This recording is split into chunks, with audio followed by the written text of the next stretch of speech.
Hi guys, welcome to our channel. எல்லோரையும் விசுவாசியில் திருச்சபின் சார்பாக உங்கள் அனைவரையும் அன்போடு கொண்டாட சத்திரங்களை செலுத்தி வருக வருக வரவேற்கிறேன். விசுவாசியில் திருச்சபை வழங்கும் 21 நாள் உபவாச ஜெப கொடுவை ஆன்லைன் சர்வீஸ் நாள் 1/5/2021 முதல் 21/5/2021 வரை உங்களுக்கு தினமும் தேவ செய்தி வழங்கப்படும். தேவ செய்தி வழங்குவர் பாஸ்டர் பி. சாலமன் பாபு அவர்கள், நாகப்பட்டினம்.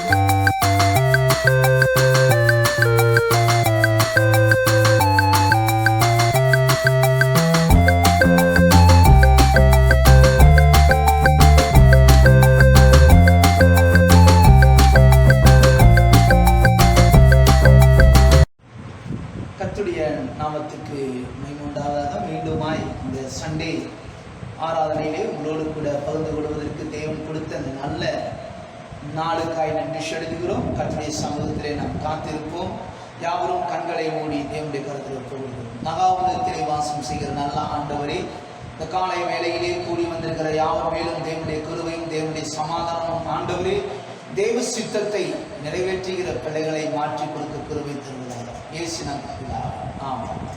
இந்த 16வது நாளிலே மீண்டுமாய் கர்த்தருடைய வார்த்தைக்குள்ளே நாம் கடந்து செல்வோம். எபிரேயர் 10ஆம் அதிகாரத்திலே 36ஆம் வசனத்தை எடுத்துக்கொள்வோம். நீங்கள் தேவனுடைய சித்தத்தின்படி, நல்ல கவனிங்கள், நீங்கள் தேவனுடைய சித்தத்தின்படி செய்து வாக்குத்தத்தம் பண்ணப்பட்டதை, ஆண்டவர் நமக்கு கொடுத்த வாக்குத்தத்தம் பண்ணினதை பெரும்படிக்கு பொறுமை உங்களுக்கு வேண்டியதாய் இருக்கிறது. ஆண்டவர் சொல்லுகிறார், இங்கே தேவனுடைய சித்தத்தின்படி செய்கிறவர்களுக்கு வாக்குத்தத்தம் பண்ணினார். அந்த வாக்குத்தத்தம் பண்ணுகிற ஆண்டவர் சொல்கிறார், நான் என்னுடைய சித்தம் நிறைவேறுவதற்கு, தேவனுடைய சித்தம் என்னவென்றால் உனக்கு கொடுத்த வாக்குத்தத்தங்கள் நிறைவேறும் வரைக்கும் நீ பொறுமையோடு இருக்க வேண்டும். ஆண்டவர் உனக்கு தரிசனம் கொடுத்திருந்தால் தரிசனத்துக்காய் பொறுமையோடு கூட இருக்க வேண்டும். உன்னை அழைத்திருக்கிறார்கள், அந்த அழைப்புக்கு பொறுமையாய் இருக்க வேண்டும். கர்த்தர் இந்த வருடத்தில் உனக்கு கொடுக்கப்பட்ட வாக்குத்தத்தங்கள் நிறைவேற வேண்டும், நீ பொறுமையோடு கூட இருக்கிறவர்களாய் இருக்க வேண்டும். ஏனென்றால் அவருடைய சித்தம் நிறைவேறும் வரையும் நீ பொறுமையாய் காத்திருக்கிறவர்களாய் இருக்க வேண்டும். அருமையான பிள்ளைகளே, இன்றைக்கு ஆண்டவருடைய கிருபை இருக்கிறதுனாலதான் நீங்க சித்தத்தின்படி நடக்கிறீங்க. வேதம் அப்படிதான் சொல்லிக்கிறது. யாத்திராகமம் 33ஆம் அதிகாரத்துல 19ஆம் வசனம் சொல்லியிருக்கிறது, அவருடைய கிருபையினாலே உனக்கு என்ன தேவ சித்தம் நிறைவேறுகிறது. தேவ சித்தம் நிறைவேறுகிறவர்களுக்கு என்ன சொல்லப்பட்டதுன்னா, அருமையாய் சொல்லப்பட்டது, அவருடைய கிருபை ஒவ்வொரு நாளும் நம்மளை பார்த்துக் கொள்கிறதுனால தான் சொல்றாரு, அவருடைய கிருபை இரக்கத்தின் உடையதாய் இருக்கிறது. இரக்கம் தேவனிடத்திலிருந்து வருகிறது. அருமையான பிள்ளைகளே, தேவ சித்தத்தை நிறைவேற்றுவதற்கு நீ காத்திருக்கிறாயா? ஆண்டவருடைய சித்தம் என்ன அறிந்திருக்கிறாயா? இன்னைக்கு உன்னை எதுக்காக ஆண்டவர் தெரிஞ்சிருக்கிறாரு? இந்த பூமியில என்ன நோக்கத்தோடு உன்னை அழைத்திருக்கிறாரு? நீங்க நினைச்சிருக்கிறீங்க, வியாதினால் வந்தேன், நான் ஜெபம் பண்ணேன், கர்த்தர் எனக்கு சுகம் கொடுத்தார், அதனால ஆலயத்துக்கு வர. இல்லை, ஏதோ ஒரு நோக்கம் இருக்கிறது உன்னை கொண்டு, ஏதோ ஒரு திட்டம் இருக்குது. அவருடைய சித்தம் நிறைவேறுவதற்கு நீ அறிந்திருக்கிறாயா? வாக்குத்தத்தத்துக்கு புரிந்திருக்கிறாயா? வாக்குத்தத்தத்தை பெற்றுக் கொண்டிருக்கிறாய், அதுக்கு பொறுமையாய் காத்திருக்கிறாயா? நன்மை செய்ய தேவன் சுற்றி திரிந்தவர் சொல்கிறார், நான் உன்னுடைய கொண்டு சித்தமாய் இருக்கிறேன். அப்படிதான் மார்க்கிலே சொல்லப்பட்டது, எனக்கு சித்தம் உண்டு, நீ உனக்கு சுத்தமாக. அவர் மனம் இறங்குகிறவராயிருக்கிறார், மனதூறுகிற தேவன். இயேசு மனம் இரக்கத்தின் தேவன். அவர் கிருபை அளவில்லாத அன்பை வைத்திருக்கிறதுனால, அவர் அளவில்லாத கிருபை வச்சிருக்கிறதுனால தான் நீயும் நானும் இந்த பூமியில அவர் சித்தத்தை நிறைவேற்றுவதற்கு கர்த்தர் நம்மளை பொறுமையாய் இருக்க சொல்லியிருக்கிறார். வாசிப்போம். 1 தெசலோனிக்கேயர் 4ஆம் அதிகாரம் 3ஆம் வசனத்தை வாசிப்போம். நீங்கள் பரிசுத்தமுள்ளவர்களாக வேண்டும் என்பது தேவனுடைய சித்தமாய் இருக்கிறது. இது தேவனுடைய சித்தமாய் இருக்கிறது. வேண்டும் என்று தேவனுடைய சித்தமாய் இருக்கிறது. அந்தபடி நீங்கள் வேசி மார்க்கத்துக்கு விலகி இருந்து, பாருங்க, பாவமான வாழ்க்கைக்கு விலகி இருக்க சொல்லி இருக்கிறார். ஏனென்றால் உன்னை பரிசுத்த சித்தத்துக்கென்று தேவன் அழைத்திருக்கிறார். நீ பரிசுத்தமா வாழ்ந்தான் ஆண்டவர் விரும்புகிறார். இன்னைக்கு அநேக சூழ்நிலையில வேசித்தனமான மார்க்கத்துக்கு அந்த வித்தியாசமான மார்க்கம், தேசி அருகருப்பான வாழ்க்கை, பாவமான வாழ்க்கை, ஆண்டவருக்கு பிரியமில்லாத வாழ்க்கையை விட்டு விலகி இருக்க கர்த்தர் எதிர்பார்த்து கொண்டிருக்கிறார். ஏனென்றால் உன்மேல் அவர் வைத்த நம்பிக்கை, உன்னை கொண்டு அவர் பயன்படுத்தணும் என்று சித்தம் இருக்கிறது. யோனானை கொண்டு செய்ய வேண்டிய சித்தம் இருக்கிற வரைக்கும் எத்தனை நெருக்கங்கள் வந்தாலும், யோனா தப்பித்து ஓடினாலும் அவருடைய சித்தம் நிறைவேறுவதற்கு அவரை கொண்டு பயன்படுத்தினார். நீ எங்க ஓடினாலும் சரி, தேவ சித்தம் நிறைவேறுவதற்கு, பரிசுத்தத்துக்கென்று நீ அழைக்கப்பட்டிருக்கிற, நித்தியத்துக்கென்று அழைக்கப்பட்டிருக்கிற, மனம் திரும்பின நாட்கள் இருந்து இந்த நாள் வரையும் அவருக்கு நீ பொறுமையோடு காத்திருக்க வேண்டும். வேசித்தனத்துக்கு, மார்க்கத்துக்கு விலகி ஓடுகிறவர்களாக இருக்க வேண்டும். பாவ வாழ்க்கையை விட்டு விலகி வரும்போதுதான் கர்த்தர் உன் வாழ்க்கையை மாற்றுகிறவராய். வாசிப்போம் 1 தீமோத்தேயு 2 அதிகாரம் 4 வசனத்தை வாசிப்போம். எல்லா மனுஷனும் ரட்சிக்கப்படுவதற்கு சத்தியத்தை அறிகிற வேத வசனத்தை நீ அறியும்படிக்காக அறிவை அடையும் அவர் சித்தமுள்ளவராய் இருக்கிறார். தேவ சித்தமுள்ளவராய் இருக்கிறார். எல்லா மனுஷர்களும் ரட்சிக்கப்படுவதற்கு ஆண்டவர் விரும்புகிறார். எல்லா மனுஷனும் ரட்சிக்கப்படணும், தேவ சித்தத்தை நிறைவேற வேண்டும் என்று சத்தியத்தை அறிய வேண்டும். அறிகிற அறிவு, ஞானம் எங்கே இருக்குன்னா வேதம் வாசிக்கும் போதுதான் இருக்கிறது. அருமையான பிள்ளைகளே, நீ எல்லா மனுஷரை போல இருக்க வேண்டாம், எல்லா மனிதர்களைப் போல நீ வாழ வேண்டாம். உன்னை ஆண்டவர் நோக்கத்தோடு தெரிந்திருக்கிறார்னா அவர் சித்தம் நிறைவேறுவதற்கு உன்னை கொண்டு ஆண்டவர் பயன்படுத்த வேண்டும், உன்னை கொண்டு பிரயோஜனப்படுத்தணும் என்று விரும்பினால் நீ அவர் சித்தத்துக்கு, தேவ சித்தத்துக்கு நீ காத்திருக்கிறாயா? இந்த நாளில் அதுதான் சொல்லப்பட்டது. தேவ சித்தத்தை செய்கிறவர்களாக இருக்க வேண்டும். தேவ சித்தம் என்ன? அநேக ஜனங்களை மனம் திரும்ப வைக்க வேண்டும், அநேக ஜனங்களை கிறிஸ்துவுக்குள்ள அடைக்க வேண்டும், அநேக ஜனங்கள் நம்மை போல அவர்கள் அன்புள்ளவர்களாய் இருக்க வேண்டும், அநேக ஜனங்கள் தேவனுக்கு பிரியமாய் நடக்க வேண்டும், அநேக ஜனங்கள் பரலோகத்துக்குள்ள கொண்டு போவதற்கு சாட்சி உள்ளவர்களாய் கொண்டு வர வேண்டும். அதுதான் தேவனுடைய சித்தம். வாசிப்போம். எபேசியர் 6 அதிகாரம் 6 வசனத்தை எடுத்துக்கொள்வோம். மனுஷனுக்கு பிரியமாய் இருக்கிற விரும்புகிறவர்களாய் பார்வைக்கு ஊழியம் செய்யாமல், நீங்கள் மனுஷனுக்கு பிரியமாய் ஊழியம் செய்யாமல், பார்வைக்கு ஊழியம் செய்யாமல், கிறிஸ்துவின் ஊழியக்காரராக, நீங்கள் கிறிஸ்துவின் ஊழியக்காரராகிய மனப்பூர்வமாய் தேவனுடைய சித்தத்தின்படி செய்யுங்கள். தேவனுடைய சித்தத்தின்படி செய்யுங்கள். மனப்பூர்வமாய், ஆண்டவருடைய நல்ல மனசாட்சியோடு உண்மையாய் நீ ஊழியம் செய்யும்படி கர்த்தர் நம்மை சித்தத்தை வைத்திருக்கிறார். எல்லா மனுஷர்களும் பார்க்கும்படிக்கு, எல்லா மனுஷனையும் விரும்புகிறபடி நீ நடக்க வேண்டாம். தேவ சித்தம் என்னவென்று அறிந்து அந்த நல்ல மனசாட்சியோடு நீ ஊழியம் செய்கிறவர்களாக இருக்க வேண்டும். அல்லேலூயா. ஆண்டவர் அப்படிதான் சொல்லியிருக்கிறார். அவர் எல்லாரையும் பார்க்கவில்லை, அவர் நல்ல ஒரு மனசாட்சி உள்ளவராய் இருந்தார், நேர்மையாய் ஊழியம் செய்தார். பிதாவுடைய சித்தம் இதுதான் என்று அறிந்ததனால் யாரை குறித்து கவலைப்படவில்லை.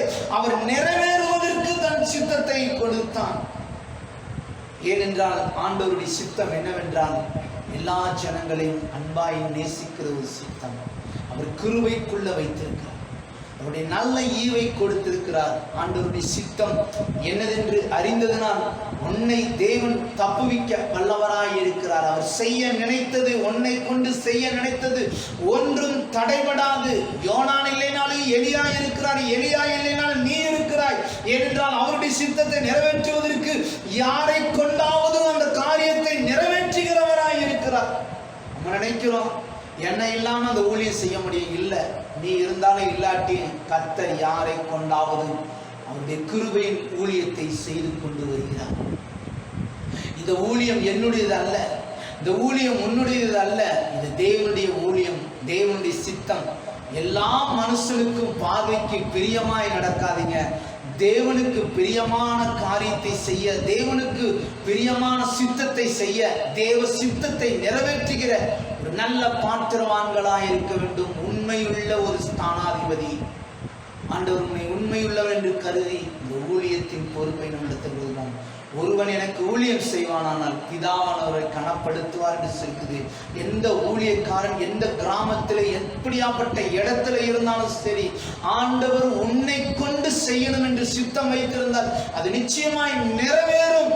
காத்திருங்கள், கர்த்தர் செய்கிற வரையும் காத்திருங்கள். எல்லா மனுஷருக்கும் பிரியமா நடக்காதீங்க. தேவனுக்கு சித்தமானதை செய்யுங்கள். ஆண்டவருக்கு சித்தம் என்னவென்று அறிந்து செயல்படுகிறவர்களாக இருக்க வேண்டும். 1 பேதுரு 4ஆம் அதிகாரம் 1-2 வரைக்கும் வாசித்தோம். இப்படி இருக்க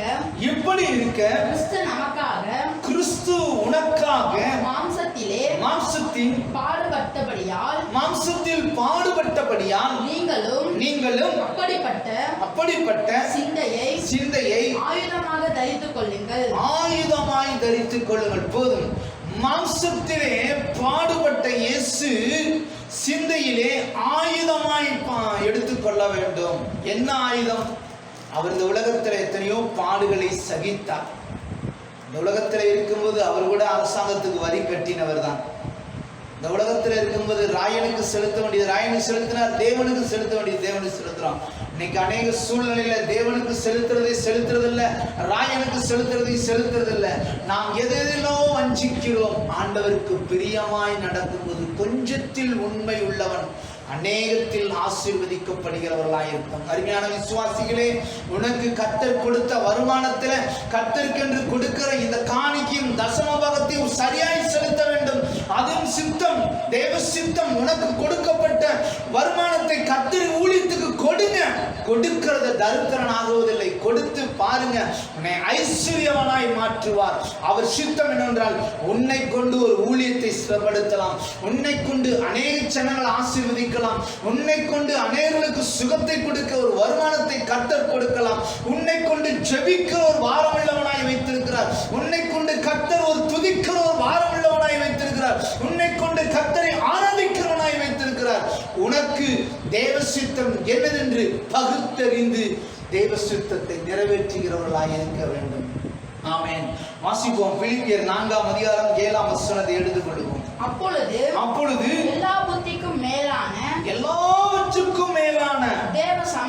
தேவ சமாதானம் உங்கள் இருதயங்களிலும் உங்கள் சிந்தைகளிலும் இயேசு கிறிஸ்துவுக்குள்ளாக காத்துக்கொள்ளும். எல்லா வகையிலும் தேவ சித்தம் நிறைவேறுவதனால் அவர் சமாதானத்தின் தேவன் என்று சொல்கிறார். அப்படியாப்பட்ட சமாதானம் பண்ணுகிறவர்களாக இருக்கிறோமா?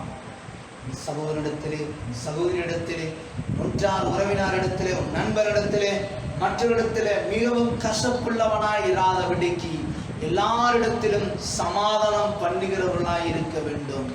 அந்த சமாதானம் பண்ணுகிறவன் தான் இயேசு கிறிஸ்துடைய சித்தத்தை நிறைவேற்றுகிறவர்களாய் இருக்கிறார். இயேசு கிறிஸ்துடைய சித்தம் காத்துக்கொள்கிறவர்களாய் இருக்க வேண்டும். எபேசியர் 1ஆம் அதிகாரம் 10ஆம் வசனம் சொல்லுகிறது, கிறிஸ்துவின் சித்தம் ரகசியம் என்று சொல்லப்பட்டது. உனக்கு கொடுக்கப்பட்ட ரகசியம் என்ன? கர்த்தருடைய சித்தத்தை நிறைவேற்றுகிறவர்களாய் இருக்கிறோம். கண்களை மூடுவோமா? எந்த நின் சிந்தை முன்னறியில் எந்த நின் பாதை நீர் அருவி நல்ல தேவன் அறிந்தேன் நான் என் ஆவியை உம்மிடம் ஒப்படைக்கின்றேன். நல்ல தேவன் அறிந்தேன் நான் என் ஆவியை உம்மிடம் ஒப்படைக்கின்றேன். ஒப்பு வைத்தேனையனே உம் சித்தம் செய்ய தந்தேனே. முற்றிலுமாம் அர்ப்பணித்தேன். ஏற்றுக்கொள்ளும் இயேசுவே. சிலுவையிலே ஆண்டவர் நமக்காக மரித்தார். யோசித்து பாருங்க. அவர் தேவ சித்தம் நிறைவேறுவதற்காய் சிலுவையிலே இரத்தம் சிந்தி நம்மை மீட்டெடுத்திருக்கிறார். அவருடைய இரத்தம் சகல விதமான பாவங்களையும் சுத்திகரிக்கிறதா இருக்கிறது. இந்த இரத்தம் ஆறுதலை படுத்துகிறது. இந்த இரத்தம் சமாதானத்தை படுத்துகிறது. அந்த இரத்தம் நம்மளை உயிர்ப்பிக்க வைக்கிறதா இருக்கிறது. நீங்களும் நானும் இயேசுடைய சித்தத்தை நிறைவேற்றுவதற்காய் அவருடைய ரகசியத்தை காற்றுக்கொள்கிறவர்களாய் பொறுமையோடு கூட இருந்து கர்த்தருடைய சித்தத்தை ரட்சிக்கப்பட்டவர்கள் எல்லா மனுஷர்களுக்கும் மத்தியிலும் நீ ரட்சிக்கப்பட்டவன் சாட்சி உள்ளவனாய் இருக்க, பரிசுத்தமாய் வாழ்வதற்கு, உண்மையாய் வாழ்வதற்கு தேவன் பிரியப்படுகிறவராய் இருக்கிறார். எல்லாமே ஒருவருக்கே செலுத்துகிறோம். இயேசுவின் நாமத்தில் வேண்டுகிறோம் ஜீவனுள்ள நல்ல பிதாவே, ஆமென். என் ஆத்துமாவே கர்த்தரை ஸ்தோத்திரி, என் உள்ளமே பரிசுத்த நாமத்தினால் ஸ்தோத்திரி. என் ஆத்துமாவே கர்த்தரை ஸ்தோத்திரி, கர்த்தர் செய்த சகல உபகாரங்களிலும் மறவாதே. ஆமென். கர்த்தர் உங்களோடு கூட இருப்பார். யாவரையும் தேவன் ஆசீர்வதிப்பார். God bless you.